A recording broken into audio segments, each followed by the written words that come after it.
Hi welcome back to my channel. ನಾನು ಅಶು. ಇವತ್ತು ಏಕಾದಶಿ ಆಗಿರೋದ್ರಿಂದ ಬೆಳಗ್ಗೆ 3:05ಕ್ಕೆ ಎದ್ದಿದ್ದೆ. 3 ಗಂಟೆಗೆ ಅಲಾರಾಮ್ ಹಾಕ್ಕೊಂಡಿದ್ದೆ. ಎದ್ದು ಬೇಗ ಬೇಗ ಬಾಗಿಲೆಲ್ಲ ತೊಳೆದು ರಂಗೋಲಿ ಬಿಡ್ತಾಯಿದ್ದೀನಿ. ರಂಗೋಲಿ ಕೂಡ ಬಿಡ್ತಾಯಿದ್ದೀನಿ. ನನಗೆ ನಿಜ ಹೇಳಬೇಕು ಅಂತ ಅಂದರೆ ರಂಗೋಲಿ ಬಿಡೋಕ್ಕೆ ಬರಲ್ಲ. ನಾನು ಮದುವೆ ಆದಮೇಲೆ ರಂಗೋಲಿ ಕಲ್ತಿದ್ದು. ಅದು ಮನೆಯ ಮುಂದೆ ಬಿಡಲೇಬೇಕಲ್ಲ ಅಂತ ಸುಮಾರು ರಂಗೋಲಿ ಒಂದಷ್ಟು ಕಲ್ತ್ಕೊಂಡಿದ್ದೀನಿ. ಹಾಗೂ ಅಮ್ಮ ಯಾವಾಗಲೂ ಹೇಳೇನ ಸಣ್ಣ ಮಾಡಿಬಿಡು ಸಣ್ಣ ಮಾಡಿಬಿಡು ಅಂತ ಹೇಳ್ತಾರೆ. ಅದೇನೋ ಗೊತ್ತಿಲ್ಲ, ಯಾವಾಗಲೂ ಸಣ್ಣ ಮಾಡಿಬಿಡೋಕ್ಕೂ ಅಂತಲೇ ಹೋಗ್ತೀನಿ, ಅದು ಬಿಡೋಕ್ಕಾಗಲ್ಲ. ಆದ್ದರಿಂದ ಈ ರೀತಿ ರಂಗೋಲಿನ ಬಿಡ್ತೀನಿ. ಇನ್ನು ನಮ್ಮಮ್ಮ ತುಂಬ ಚೆನ್ನಾಗಿ ರಂಗೋಲಿ ಬಿಡ್ತಾರೆ. ಅವರು ಚುಕ್ಕಿ ರಂಗೋಲಿಗಿಂತ ಈ ರೀತಿ ಎಳೆ ರಂಗೋಲಿ ತುಂಬ ಚೆನ್ನಾಗಿ ಬಿಡ್ತಾರೆ. ನನಗೂ ಅವ್ರ ರಂಗೋಲಿ ತುಂಬ ಇಷ್ಟ. ನನಗೆ ಯಾವ ರೀತಿ ಅಂತ ಅಂದರೆ ಹ್ಯಾಂಡ್ ರೈಟಿಂಗ್ ಯಾವಾಗಲೂ ನಂದು ತುಂಬ ದಪ್ಪಕ್ಕಿರ್ತಿತ್ತು, ಗುಂಡುಕ್ಕಿರ್ತಿತ್ತು. ಅದಕ್ಕೆ ಈ ರಂಗೋಲಿನೂ ಈ ಥರ ದಪ್ಪಕ್ಕೆ ಗುಂಡುಕ್ಕೆ ಬರುತ್ತೇನೋ ಅಂತ ಅನ್ನಿಸ್ತಾ ಇರುತ್ತೆ. ನಿಮ್ಗೆ ಯಾರಿಗಾದ್ರೂ ಆ ರೀತಿ ಅನಿಸುತ್ತಾ? ನಿಮಗೆ ಈ ರೀತಿ ದಪ್ಪನೇ ಎಳೆ ಬರುತ್ತಾ? ಏನಾದರೂ ನೀವು ಈ ರೀತಿ ರಂಗೋಲಿ ದಪ್ಪ ಎಳೆ ರಂಗೋಲಿ ಬಿಡ್ತೀರಾ ಅಂತ ಇದ್ದರೆ ನಂಗೊಂದು ಕಮೆಂಟ್ ಮಾಡಿ ತಿಳಿಸಿ. ನನಗೂ ಗೊತ್ತಾಗುತ್ತೆ ನಾನೊಬ್ಬಳೇನಾ ಅಥವಾ ಸುಮಾರು ಜನನೂ ಇದೇ ರೀತಿ ಬಿಡ್ತಾರಾ ಅಂತ.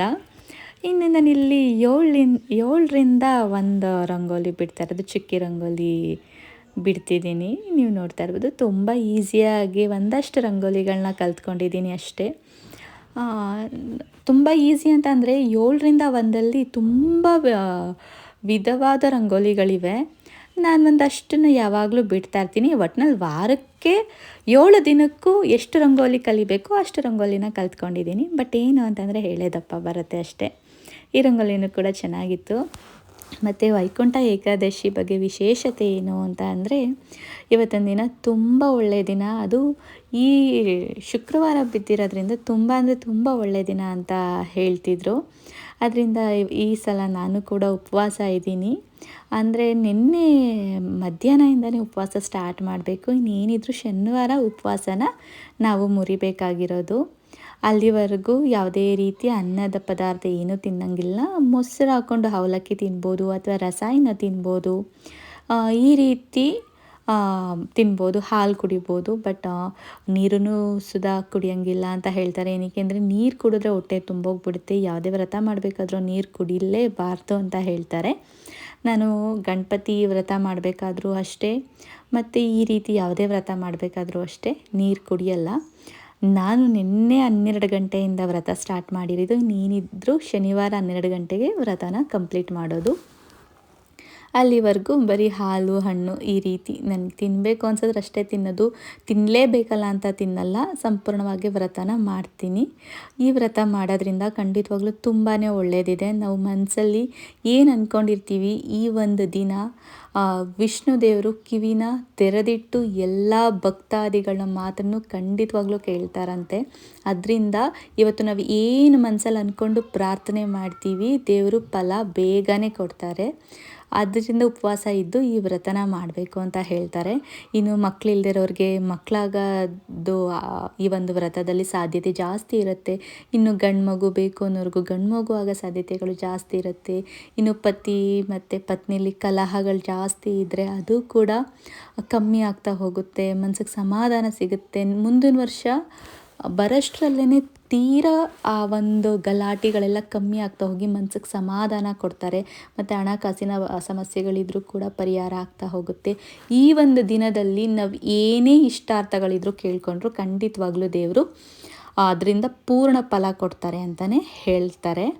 ಅಷ್ಟು ಒಳ್ಳೆಯದಿದೆ ಈ ಒಂದು ದಿನ. ವೈಕುಂಠ ಏಕಾದಶಿ ಅಂತ ಅಂದರೆ ಧನುರ್ಮಾಸದಲ್ಲಿ ಬರೋ ಅಂಥ ವಿಶೇಷವಾದ ವ್ರತ ಅಂತಲೇ ಹೇಳ್ತಾರೆ. ಅಷ್ಟು ಒಳ್ಳೆಯ ದಿನ, ಅಷ್ಟು ಒಳ್ಳೆಯ ವ್ರತ. ಅದಕ್ಕೆ ನಾನು ಕಂಪ್ಲೀಟಾಗಿ ಮನೆಯೆಲ್ಲ ಕ್ಲೀನ್ ಮಾಡಿ ಬೆಳಗ್ಗೆ 3 ಗಂಟೆಗೆ ಎದ್ದು ಬಾಗಿಲೆಲ್ಲ ತೊಳೆದು ರಂಗೋಲಿ ಬಿಟ್ಟು ಹೊಸ್ಲೆಲ್ಲ ಸಾರಿಸಿ ತುಳಸಿ ಕಟ್ಟೆಗೆಲ್ಲ ಅಲಂಕಾರ ಮಾಡಿ ಇನ್ನು ಒಳಗಡೆ ಕೆಲಸ ಏನೇನಿದೆ ಎಲ್ಲನೂ ಮುಗಿಸ್ಕೊಂಬಿಡ್ಬೇಕಲ್ಲ. ಪೂಜೆ ಆಗಬೇಕು, ದೇವ್ರಿಗೆ ನೈವೇದ್ಯ ಆಗಬೇಕು, ಮತ್ತು ದೇವಸ್ಥಾನಕ್ಕೆ ಕೂಡ ಹೋಗಬೇಕು. ಅದರಿಂದ ಎಲ್ಲನೂ ಮುಗಿಸ್ಕೊಳ್ತಾ ಇದ್ದೀನಿ. ಇನ್ನು ನೀಟಾಗಿ ಕಸನೆಲ್ಲನೂ ಕೂಡ ತಾರಿಸ್ಕೊತಾ ಇದ್ದೀನಿ. ಏನೋ ಒಂಥರ ಖುಷಿ. ಬೆಳಗ್ಗೆ ಚಳಿ ಆಗ್ತಾಯಿದೆ, ಎದ್ದೇಳೋಕ್ಕೆ ಆಗ್ತಿರ್ಲಿಲ್ಲ. ಆದರೂ ಮನಸ್ಸಲ್ಲಿ ಅಂದ್ಕೊಂಡಿರ್ತೀವಿ ನೋಡಿ ಮಾಡಲೇಬೇಕು ಅಂತ. ನಾನು ಯೂಶ್ವಲಿ ಎದ್ದೇಳೋದು 4:35ಗೆ ಎದ್ದೇಳ್ತೀನಿ. 1 ಅವರ್ ಬೇಗ ಎದ್ದಿದ್ದೀನಿ ಅಷ್ಟೇ. ಅದರಿಂದ ವಸ್ತು ಅಂತ ಏನೂ ಅನಿಸಲ್ಲ. ಆದರೂ ಚಳಿ ಅಂತೂ ತುಂಬಾ ಇತ್ತು. ಹೊರಗಡೆ ಹೋಗಿ ರಂಗೋಲಿ ಬಿಡಬೇಕಾದ್ರೆ, ಹೊಸಲು ತಾರಿಸ್ಬೇಕಾದ್ರೂ ತುಂಬ ಚಳಿ ಚಳಿ ಅನ್ನಿಸ್ತಿತ್ತು. ಇನ್ನು ಕಂಪ್ಲೀಟಾಗಿ ಕಸ ಎಲ್ಲ ಗುಡಿಸ್ಕೊಂಡು ನೀಟಾಗಿ ಒರೆಸ್ಕೊಂಡು ಬರ್ತಾಯಿದ್ದೀನಿ. ನನಗೆ ಕಂಪ್ಲೀಟಾಗೆ ಪೂಜೆ ಮಾಡಬೇಕು, ಒಂದು ವ್ರತ ಮಾಡಬೇಕು ಅಂತ ಅಂದರೆ ಮನೆ ಕಂಪ್ಲೀಟ್ ನೀಟಾಗಿರಬೇಕು, ಧೂಳೆಲ್ಲ ಹೊಡೆದಿರಬೇಕು, ಕಸ ಗುಡಿಸಿ ಮನೆ ಒರೆಸಿ ಅಡುಗೆ ಮನೆ ಕ್ಲೀನಾಗಿ ಎಲ್ಲ ನೀಟಾಗಿತ್ತು ಅಂತಂದರೆ ನನಗಂತೂ ತುಂಬ ಅಂದರೆ ತುಂಬ ಖುಷಿ. ಇನ್ನು ಮನೆ ಕ್ಲೀನಿಂಗು ಕೂಡ ಎಲ್ಲ ಆಯಿತು. ಇನ್ನು ಮಾವನವರು ಕೂಡ ಹಾಲು ತಂದಿಟ್ಟಿದ್ರು. ನಾನು ಒಂದು ಸ್ವಲ್ಪ ಕಾಫಿ ಕುಡಿದು ಸ್ನಾನಕ್ಕೆ ಹೊರಟ್ರೆ ಇನ್ನು ದೇವ್ರ ಕೆಲಸ ಮಾಡ್ಕೊಳ್ಳೋಕೆ ಈಸಿ ಆಗುತ್ತೆ ಅಂತ ಹಾಲು ಕೂಡ ಕಾಯಕ್ಕೆ ಇಡ್ತಾಯಿದ್ದೀನಿ. ಇವತ್ತು ಗೊತ್ತಿರೋಂಗೆ ಏಕಾದಶಿ ಆಗಿರೋದ್ರಿಂದ ಯಾರು ಸುಧಾ ಅನ್ನ ತಿನ್ನಲ್ಲ ನಮ್ಮ ಮನೇಲಿ. ಯೂಶ್ವಲಿ ನಮ್ಮ ಮನೇಲಿ ಅಂತ ಇಲ್ಲ, ಯಾರ ಮನೇಲೂ ಅನ್ನ ತಿನ್ನಲ್ಲ ಅಂತ ಅಂದ್ಕೊತೀನಿ. ತಿನ್ನಲೂಬಾರ್ದು ಅಂತೆ, ಅನ್ನ ತಿನ್ನಂಗಿಲ್ಲ ಅಂತ ಹೇಳ್ತಾರೆ. ಇನ್ನು ಕೆಲವರು ಈರುಳ್ಳಿ, ಬೆಳ್ಳುಳ್ಳಿ ಮತ್ತು ಶುಂಠಿ ಈ ರೀತಿ ಇಲ್ದೇ ಕೂಡ ಊಟ ಮಾಡ್ತಾರೆ. ಇನ್ನು ಸುಮಾರು ಬಟ್ಟೆಗಳಿತ್ತು, ಅದನ್ನು ಕೂಡ ವಾಷಿಂಗ್ ಮಿಷಿನ್ಗೆ ಹಾಕಿ ಅದನ್ನು ಕೂಡ ಆನ್ ಮಾಡಿದೆ. ಆದರೆ ನಾನು ಉಪ್ಪಿಟ್ಟಿಗೆ ಈರುಳ್ಳಿ ಹಾಕ್ತಾಯಿದ್ದೀನಿ. ಅನ್ನ ಒಂದು ತಿನ್ನಲ್ಲ ಅಷ್ಟೇ. ಇನ್ನು ಸುಮಾರು ಜನ ಈರುಳ್ಳಿನೂ ತಿನ್ನಲ್ಲ, ಬೆಳ್ಳುಳ್ಳಿ ಹಾಕಿರೋದನ್ನು ತಿನ್ನಲ್ಲ. ಕೆಲವರು ತುಂಬ ವಿಭಿನ್ನವಾಗಿ ವ್ರತಗಳನ್ನ ಮಾಡ್ತಾರೆ. ಅವ್ರವ್ರ ಮನಸ್ಸಿಗೆ ಖುಷಿಯಾದಂತೆ ವ್ರತಗಳನ್ನ ಮಾಡ್ತಾರೆ, ಎಲ್ಲ ರೀತಿಯೂ ಮಾಡ್ತಾರೆ. ಇನ್ನು ನಂದು ಸ್ನಾನ ಕೂಡ ಆಯಿತು. ನಾನು ಫ್ರೆಶ್ ಅಪ್ ಆಗಿ ರೆಡಿಯಾಗಿ, ಮೊದಲು ನಮ್ಮ ಮನೆಗಳಲ್ಲಿ ಏನು ಅಂತ ಅಂದರೆ ಒಲೆ ಪೂಜೆ ಮಾಡ್ತಾರೆ. ಹಳ್ಳಿ ಕಡೆ ನಿಮಗೆ ಗೊತ್ತಿರ್ಬೋದು. ನಾವು ಫಸ್ಟು ಒಲೆ ಪೂಜೆ ಆಮೇಲೆ ಮುಂದಿನ ಕೆಲಸನ ಪ್ರಾರಂಭ ಮಾಡೋದು. ಅದಕ್ಕೆ ನಾನು ಸ್ಟವ್ಗೆ ಮೊದಲು ಅರಿಶಿನ ಕುಂಕುಮ ಮತ್ತು ನಾನು ಯಾವಾಗಲೂ ಹೇಳ್ತಾ ಇರ್ತೀನಿ, ಅಡುಗೆ ಮನೇಲಿ ಸ್ವಸ್ತಿಕ್ನ ಬಿಡಿಸೋದ್ರಿಂದ ತುಂಬ ಅಭಿವೃದ್ಧಿ ಇರುತ್ತೆ. ಅಡುಗೆ ಮನೇಲಿ ಯಾವುದೇ ರೀತಿ ನಮಗೆ ಕೊರತೆ ಆಗಲ್ಲ. ಅಡುಗೆ ಮನೆಯಲ್ಲಿ ಏನೇನು ಪದಾರ್ಥ ಬೇಕು ಎಲ್ಲ ತುಂಬ್ದಂಗಿದ್ರೆ ನಮಗೆ ಏನೋ ತುಂಬಿರಂಗೆ ಅಂತ ಅನಿಸುತ್ತೆ ನೋಡಿ, ಹಾಗೆ. ಇನ್ನು ದೇವ್ರ ಮನೇನ ನಾನು ಗುರುವಾರನೇ ಎಲ್ಲ ಕ್ಲೀನ್ ಮಾಡ್ಕೊಂಡಿದ್ದೆ. ಏನಕ್ಕೆಂದರೆ ಕಲಶ ಇಡೋದ್ರಿಂದ ನಾನು ಶುಕ್ರವಾರ ಮಾಡ್ಕೊಳ್ಳೋಕ್ಕೋಗಲ್ಲ. ಕಂಪ್ಲೀಟಾಗಿ ಗುರುವಾರನೇ ಎಲ್ಲ ನೀಟಾಗಿ ಕ್ಲೀನ್ ಮಾಡಿ ಇಟ್ಕೊಂಡಿದ್ದೆ. ಇನ್ನು ಅದರಿಂದ ಯಾವುದು ತೊಳ್ಕೊಬೇಕು ಅನ್ನೋದೇನೂ ಇರಲಿಲ್ಲ. ಹೂ ಮುಡಿಸಿ ಪೂಜೆ ಮಾಡೋದಷ್ಟೇ. ಇನ್ನು ತುಳಸಿ ಮತ್ತು ಮರ್ಗ ಎಲ್ಲ ನಾವು ಮನೆ ಹತ್ರನೇ ಬೆಳೆಯೋದ್ರಿಂದ ಎಲ್ಲನೂ ನೆನ್ನೆನೆ ಕಿತ್ತಿಟ್ಕೊಂಡಿದ್ವಿ. ಇವತ್ತು ಶುಕ್ರವಾರ ಅಂತ. ಇನ್ನು ಗರಿಕೆ ಬಂದು ಗಣಪತಿಗೆ, ಮರ್ಗ ಬಂದು ಸುಬ್ರಹ್ಮಣ್ಯಂಗೆ, ತುಳಸಿ ಬಂದು ನಾರಾಯಣಂಗೆ, ಎಲ್ಲ ದೇವ್ರುಗಳಿಗೂ ಮುಡಿಸಿ ಪಾಪನು ಬಂದು ಅಮ್ಮ ಅಮ್ಮ ಅಂತ ತರಲೆ ತೀಟೆ ಮಾಡ್ತಾನೆ ಇದ್ದ, ಬೇಗ ಮುಗಿಸು ಅಂತ. ಏನಕ್ಕೆಂದರೆ ಬೇಗ ಎದ್ದಿದ್ನಲ್ಲ, ಅವನಿಗೂ ಗೊತ್ತಿತ್ತು ನಾನೆದ್ರೆ ಅವನು ಎದ್ಬಿಡ್ತಾನೆ. ಆದರೆ ಅವನು ಕಣ್ ತಪ್ಪಿಸಿ ಹಿಂಗೋ ಎದ್ದು ಮೆತ್ತಿಗೆ ಈಚೆಗೆ ಬರಬೇಕು. ಇನ್ನು ಇದು ಬಂದು ವಾಸ್ತುಗೆ ಅಂತ ಇಡ್ತಾರೆ ಅಂತ ಹೇಳ್ತಾರೆ. ನಾನು ವಾಸ್ತುಗೆ ಇಡೋದಕ್ಕಿಂತ ಯಾವಾಗಲೂ ಅಲಂಕಾರ ಮಾಡಿ ಈ ರೀತಿ ಇಟ್ಟರೆ ನನಗೆ ತುಂಬ ಖುಷಿಯಾಗುತ್ತೆ. ಇನ್ನೂ ಒಂಥರ ಪಾಸಿಟಿವ್ ಎನರ್ಜಿ ಜಾಸ್ತಿ ಅನಿಸುತ್ತೆ, ಮನ್ಸಿಗೆ ತುಂಬ ಸಮಾಧಾನ ಆಗುತ್ತೆ ಅದನ್ನು ನೋಡಿದಾಗೆಲ್ಲ. ಅದಕ್ಕೆ ಆ ರೀತಿ ಯಾವಾಗಲೂ ಅಲಂಕಾರ ಮಾಡ್ತೀನಿ. ಯಾವಾಗಲೂ ಅಂದರೆ ವಾರಕ್ಕೆ 2 ಸಲ ಅಲಂಕಾರ ಮಾಡಿದ್ರೆ ಸಾಕು. ಇನ್ನು ಹೂವೆಲ್ಲ ಮುಡಿಸಿ ತುಳಸಿ ಎಲ್ಲ ಹಾಕಾಯಿತು. ಇನ್ನಿವತ್ತು ಏಕಾದಶಿ ಆಗಿರೋದ್ರಿಂದ ರಾಯರಿಗೆ ಬಂದು ಹೂ ಮುಡಿಸಲ್ಲ, ಬರೀ ತುಳಸಿ ಅಷ್ಟೇ ಮುಡಿಸೋದು. ಹೂ ಮುಡಿಸ್ಲೂಬಾರ್ದು. ಮತ್ತು ಈ ಒಂದು ದಿನ ಒಂದೇ ಟೈಮು ನಾವು ಪೂಜೆ ಮಾಡಬೇಕಾಗಿರೋದು, 2 ಟೈಮ್ ಪೂಜೆ ಮಾಡೋಂಗಿಲ್ಲ. ಅದು ವೈಕುಂಠ ಏಕಾದಶಿನೇ ಆಗಿರ್ಬೋದು ಅಥವಾ ಮಾಮೂಲಿ ಏಕಾದಶಿನೇ ಆಗಿರ್ಬೋದು. ಅದರಿಂದ ಒಂದೇ ಟೈಮ್ ಪೂಜೆ ಮಾಡಬೇಕು. ನಾನು ಕೂಡ ಪೂಜೆ ಎಲ್ಲ ಮುಗಿಸ್ದೆ. ಇನ್ನು ನಾಳೆಗೆ ಮತ್ತೆ ನಾವು ಯಥಾ ಪ್ರಕಾರ ಪೂಜೆ ಮಾಡಿ ದೇವರಿಗೆ ನೈವೇದ್ಯ ಇಟ್ಟು ನಾವೇನೇನು ಊಟ ಮಾಡ್ಕೊಬೇಕು ಆ ಊಟನಲ್ಲಿ ಒಪ್ಪತ್ತು ಬಿಡಬೇಕು. ಒಪ್ಪತ್ತು ಅಂತ ಹೇಳ್ತಾರೆ, ಆದರೆ ನಾವು ಒಟ್ಟು 2 ದಿನ ಉಪವಾಸ ಇದ್ದಂಗೆ ಆಗುತ್ತೆ. ನಾನು ದೇವ್ರ ಹತ್ರ ಎಲ್ಲ ತುಂಬ ಭಕ್ತಿಯಿಂದ ಬೇಡ್ಕೊಂಡೆ. ಒಂಥರ ಮನ್ಸಿಗೆ ಖುಷಿ ಆಗ್ತಾಯಿತ್ತು. ಏನೋ ಒಂದು ಮನಸ್ಸಲ್ಲಿ ಅಂದ್ಕೊಂಡು ಬೇಡ್ಕೊಂಡಿದ್ದೀನಿ. ಭಗವಂತ ಎಲ್ಲ ಈಡೇರಿಸಿದ್ಮೇಲೆ ನಾನು ಅದನ್ನು ನಿಮ್ಮೊಟ್ಟಿಗೆ ಶೇರ್ ಮಾಡ್ಕೊತೀನಿ. ಈಗ ದೇವ್ರಿಗೆ ನೈವೇದ್ಯಕ್ಕೆ ಅಂತ ಬೆಲ್ಲದ ಸಜ್ಜಿಗೆ ಮಾಡ್ತಾಯಿದ್ದೀನಿ. ಮತ್ತು ಹಾಗೆ ತಿಂಡಿಗೂ ಟೈಮ್ ಆಯಿತು ಅಂತ ಅಂದ್ಬಿಟ್ಟು ಅತ್ತೆ ಮಾವನವ್ರಿಗೆ ಮತ್ತು ಹಸ್ಬೆಂಡ್ಗೆ ಉಪ್ಪಿಟ್ಟು ಮಾಡಿಕೊಡ್ತಾ ಇದ್ದೀನಿ. ಇನ್ನು ಚಿಕ್ಕ ಮಗಳು ಬಂದು ಮೈಸೂರಿಗೆ ಹೋಗಿದ್ದಾಳೆ. ಅವಳದೇನೂ ತೀಟ್ಲೇ ಇಲ್ಲ. ಇನ್ನು ದೊಡ್ಡವಳು ಮತ್ತು ಚಿಕ್ಕವನು ಇಬ್ಬರೇ ಇರೋದು. ದೊಡ್ಡವಳು ಕೂಡ ಇವತ್ತು ಸ್ಕೂಲ್ಗೆ ಹೋಗಿಲ್ಲ. ಅವಳು ಮೈಸೂರಿಗೆ ಬರ್ತೀನಿ, ನಾನು ದೇವ್ರ ದರ್ಶನ ಮಾಡ್ತೀನಿ ಅಂತ ಹೇಳಿದ್ಲು. ಈಗಷ್ಟೇ ಟೆಸ್ಟ್ ಮುಗ್ದಿತ್ತಲ್ಲ ಅಂತ ಇವತ್ತೊಂದು ದಿನ ರಜಾ ಹಾಕ್ಸ್ಬಿಟ್ಟಿದ್ದೀವಿ. ಇದು ಸಿಂಪಲ್ ಉಪ್ಪಿಟ್ಟು ಮಾಡೋದು. ಎಲ್ಲರೂ ಯಾವ ರೀತಿ ಉಪ್ಪಿಟ್ಟು ಮಾಡ್ತಾರೆ ನಾನು ಅದೇ ರೀತಿ ಉಪ್ಪಿಟ್ಟು ಮಾಡೋದು.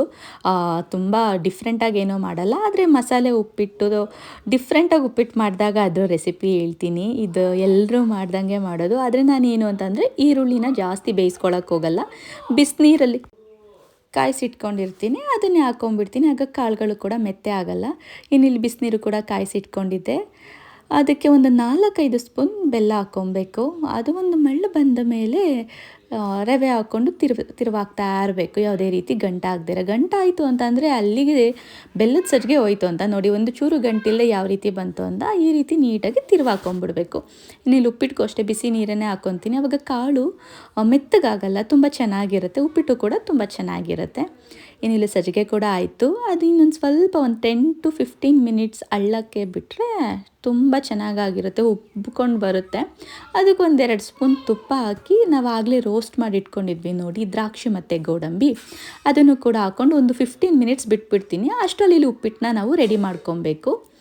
ತುಂಬ ಅಂದರೆ ತುಂಬ ಚೆನ್ನಾಗಿತ್ತು ಅಂತ ಹೇಳ್ತಾಯಿದ್ರು. ನೀವು ನೋಡ್ತಾ ಇರ್ಬೋದು, ನಾನು ಮಾಡ್ತಾ ಇರೋದು ಮಣ್ಣಿನ ಪಾತ್ರೆಯಲ್ಲಿ, ಒಂದು ಚೂರು ಕೂಡ ಅಂಟಿಲ್ಲ. ಒಳ್ಳೆ ನಾನ್ ಸ್ಟಿಕ್ ಥರ ಬರ್ತಾಯಿದೆ, ಯಾವುದೇ ಚೂರು ಅಂಟಿಲ್ಲದೆ.